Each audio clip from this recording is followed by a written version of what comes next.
Infrastructure development is a crucial part of raising South Africa's potential growth rate.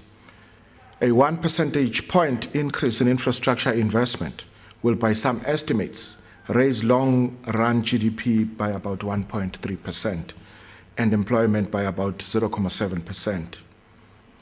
Conversely, inadequate investment in infrastructure creates bottlenecks and slows development. The African Development Bank estimates that a shortage of roads, housing, water, sanitation, and electricity reduces sub-Saharan Africa's output by about 40%. Government expenditure is limited by two things, ladies and gentlemen. First, by how much tax revenue government can collect without hurting the economic growth. And secondly, by how much debt we can actually expose ourselves to. Our revenue collection and our ability to borrow are constrained by the weak global economic conditions at the present moment.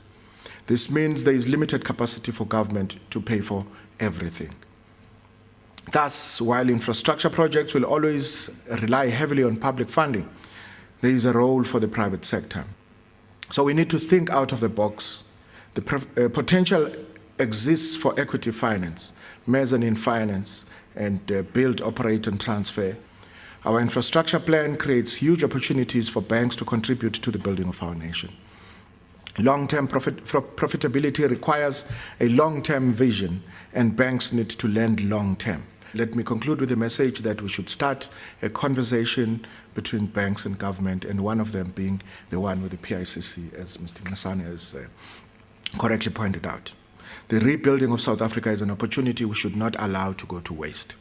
We should talk constructively and openly about the challenges of growth and what we should do to build the kind of South Africa that is envisioned